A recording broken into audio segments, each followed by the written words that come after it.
So there's an interesting theme to the emails we've been getting lately from Rancho Cordova to El Dorado Hills. We keep hearing about proposed industrial parks near neighborhoods like this one in West Roseville that we've been following. There is an empty plot of land along Phillip Road that has many neighbors that we spoke to very concerned. An industrial park is being proposed there in an area where many people just bought their new homes. And the industrial park would be made up of about 15 buildings totaling to over 2 million square feet. And that's like having 16 Costco's in your backyard. And most neighbors that we spoke to are obviously not happy about it for many reasons. Some even said that they feel blindsided. Beyond a realtor, as just a neighbor, I am very concerned for the health and welfare of my neighbors. As a realtor, I'm concerned about property values. And we do have people that are still interested in coming to this area, clients. What do I tell them? I have to disclose what I know. So I am concerned about that. Just with the emissions of the trucks, you know, all the different things, especially the diesel, that's gonna create more health hazards. And, you know, being a cancer patient, both of us, we are concerned about that. For sure about the environmental impacts, because, you know, the trucking routes are going to be along Blue Oaks and Westbrook boulevards, and there's kids walking on those streets every day. You can look at the environmental impact report. It's just tons of traffic. We moved to the edge of the city because of the open space. It's Winding Creek, it's not Industrial Creek. Now, the project is still in the very early stages, and tonight there is a meeting with several neighborhood associations. It's actually happening right now at St. John's Episcopal Church over on Pleasant Grove Boulevard, and that's where Jeannie Nguyen is there. She is here tonight. You actually got to speak with the city of Roseville and the developers of the proposed industrial park ahead of this meeting. And Jeannie, we know that a lot of people have so many questions. Alex, this meeting is about to get started, and I'm going to step out of the way so you could see here that this church is quickly starting to fill up as people continue to trickle in. They really want to have their voices heard, and they are just eager to hear what the city and the developer has to say, but also make their voices heard. Now, as you've heard from our coverage, many people living here near this proposed industrial park say they're concerned with what the city has in mind. Now, we took those concerns straight to the city and the developers to ask them what they think about the recent pushback from the community and how likely this project is to happen if residents continue to disagree with the plans. Public input is a key part of that process, so is environmental analysis, and it's not uncommon for projects to evolve following that analysis and that input. You know, I think we're in a process. And the good thing about a meeting tonight is that we are in the middle of a process. There's still time for people's comments, concerns, and questions, and there's still time to shape a vision that the community supports and the city supports and that we can move forward with together. Now, the city says the developer, Panettone, approached the city to buy that property. That purchase was approved by the city in March 2021. The city also adds that no one has expressed any interest in buying this piece of land since 2006. At this point, the city says there are not any businesses or project details that have been decided at this time. The project is still in the very early stages of the public process.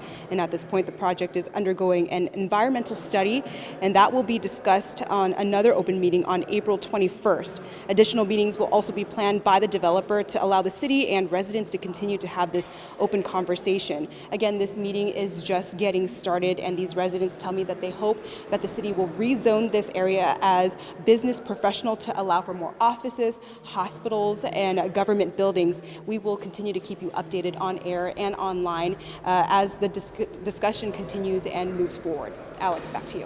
All right, Jeannie, thank you so much. Here are some other stories that people are also talking about today. Parents in Carmichael are upset after learning that Mary A.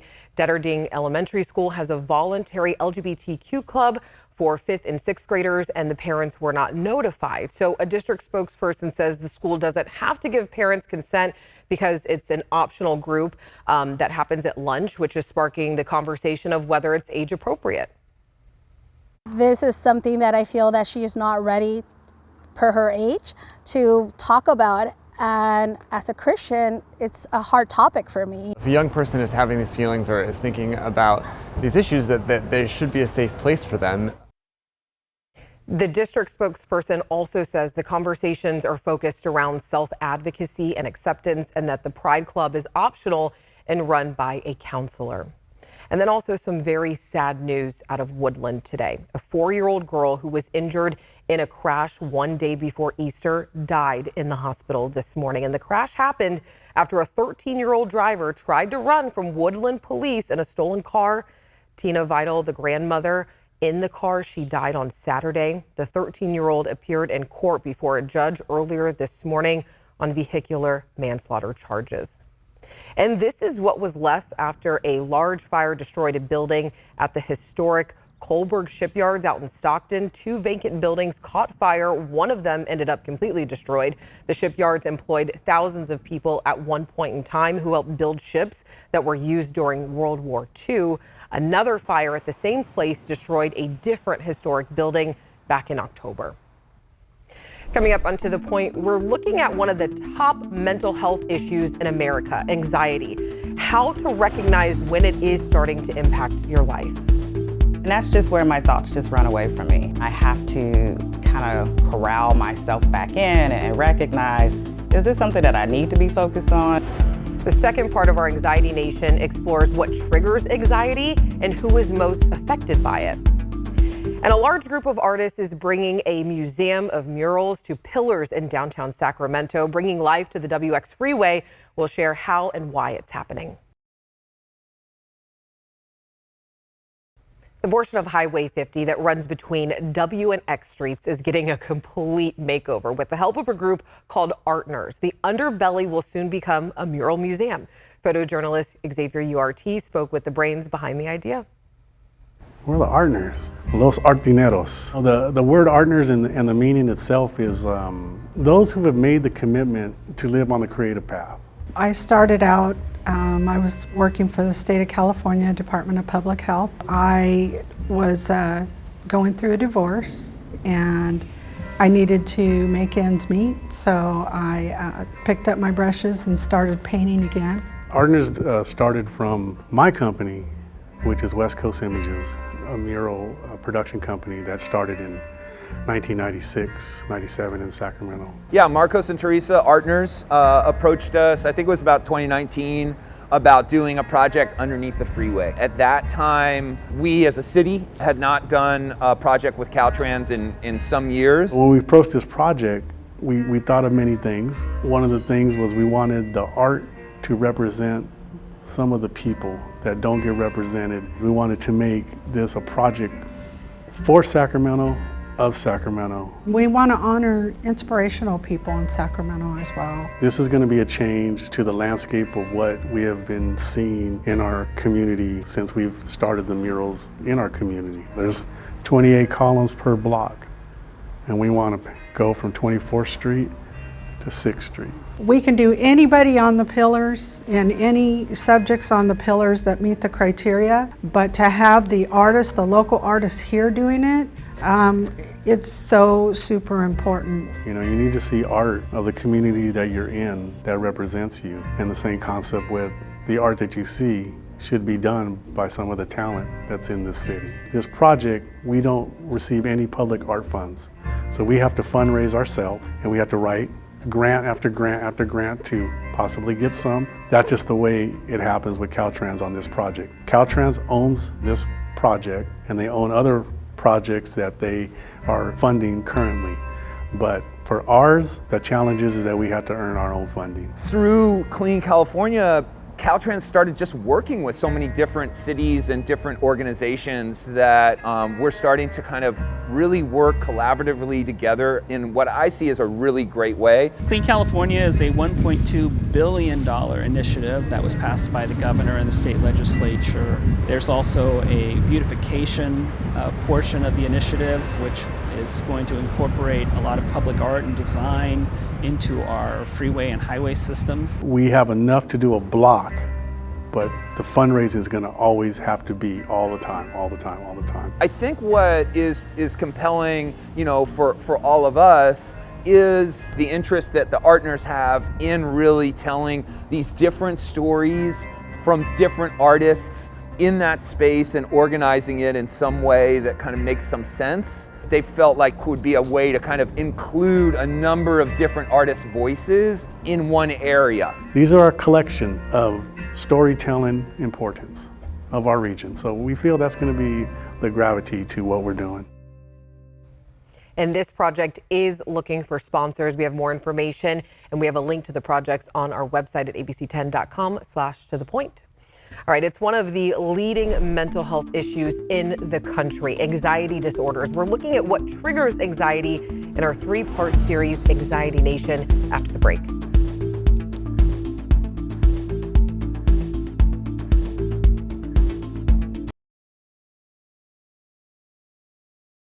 Debilitating feelings that leave you worried, tense, or even afraid. You or someone you know likely has an anxiety disorder. In fact, 40 million adults in this country do. So this week, we are talking about what anxiety is, what triggers it, and how people like mothers, veterans, and young professionals are all finding help. And we also want to hear from you. What triggers your anxiety? You can scan the QR code on your screen and text us your answer. Here is part 2 of our series, Anxiety Nation. Body tension. Your heart beating. I can create scenarios that never even existed. Clench their jaws, grind their teeth. It feels like a weight. It feels like drowning. Anxiety Nation. It is constant thinking. My brain doesn't shut down, no matter what. And that's just where my thoughts just run away from me. I have to kind of corral myself back in and recognize, is this something that I need to be focused on? Is it really directly impacting me? Is this overwhelming me? Everything in PTSD feeds on another. So if you're not sleeping, it directly affects 2 or 3 attributes or behaviors downstream. And if you are in that fight, you fight about everything. I would wake up in the middle of the night with the littlest of sound, and I would physically have to go through and check every single window, every single door. If we were going to a movie theater, I'd get on the actual internet and I'd check to see how many exits there were. Where would my family be the safest? It absolutely consumed me most of my days. Anxiety is the most common mental health illness in America. Anxiety, like most mental health conditions, is multifactorial in its cause, meaning that there is a pretty significant biologic component. There's also a genetic component, meaning that if your mom had anxiety, you might also have anxiety. And then, of course, like people can be triggered to have anxiety by life events.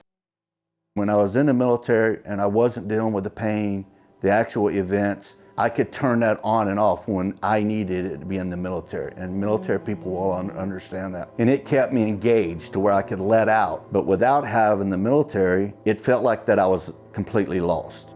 I quit my job because it was so unbearable. Anxiety and stress manifested in physical pain.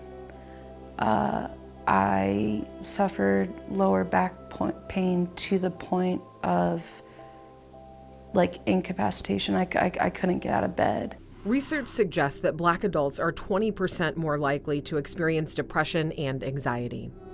It's because I also was not a big fan of therapy, even though I was a therapist. But it did take me some time to better understand what that looked like for me and what I could do to kind of support my day-to-day. I was called a lot of things, growing up, and they weren't very pleasant, in response to how I dealt with things and how my reactions to certain things. For women, the incidence of developing anxiety disorders is twice as likely as men. Very often women are caught in the middle, the sandwich generation. If they're caring for aging parents and kids and a family and work, all the stress plus a likely biological predisposition probably results in the greater incidence. The expectations that is put into a woman's space creates that anxiety. It creates that constant ongoing of thinking of emotions and things that we have to deal with day to day. But again, it goes also back to the science and how our body works.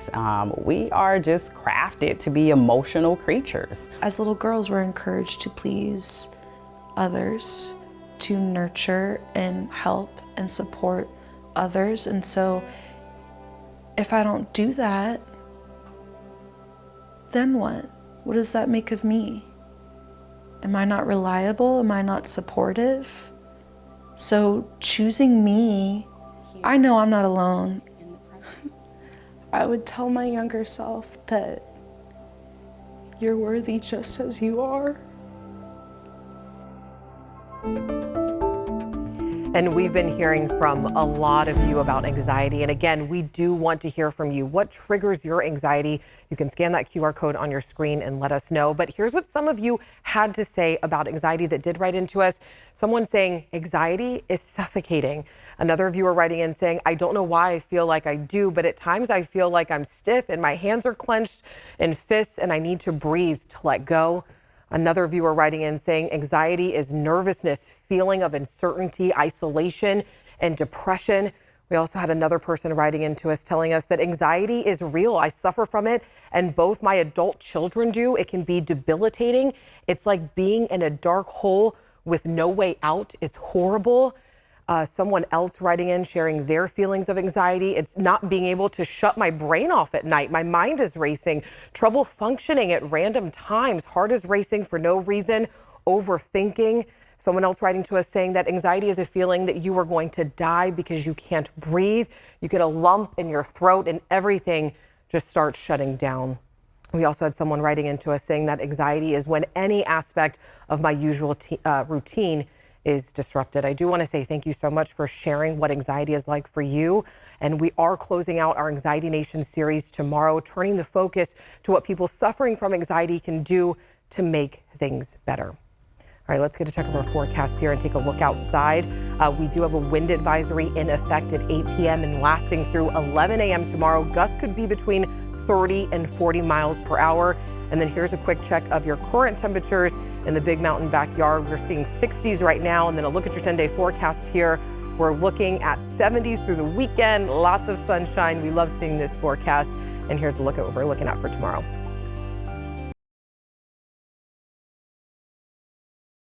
All right, this site with 100 sleeping cabins, it might look familiar. We've reported on it, and it's been sitting unused at Florin and Power Inn Roads in Sacramento County for more than 8 months now. And we've heard from several of you asking for an update on why nobody is still living there. So for that, we're going to go ahead and bring in Becca Habegger, who's been looking into this. And this is actually the story that she's working on for tomorrow. Yeah, you know, Alex, that is one of 3 so-called safe stay community sites Sacramento County is working to open and could house up to 125 people. And now it was originally supposed to open late last summer, but delayed approval by county supervisors pushed that back to November. And as we then reported in November, the county pushed the opening back again to late this spring, citing supply chain issues, contractor delays, and changes in the design. So I reached out to the county recently to ask, is that still on track? The short answer, that site with the 100 cabins is set to open in June. A second site nearby with 45 more cabins opening in August.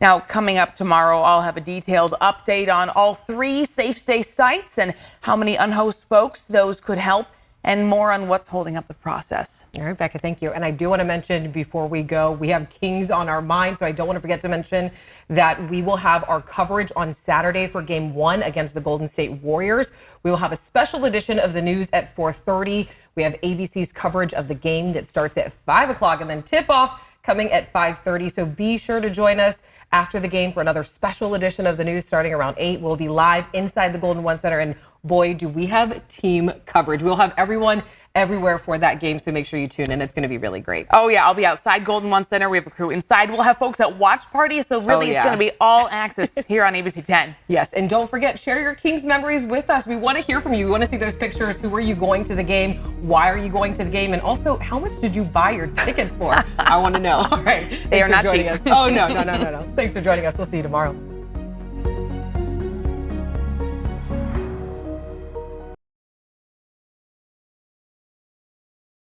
Hey, it's Alex. Just wanted to say thank you so much for watching. I really love hearing from everyone, and I hope that you'll stay in touch. Reach out to me on Facebook at AlexBellTV, or you can email me at tothepoint@abc10.com, or you can even send me a text message at 916-321-3310.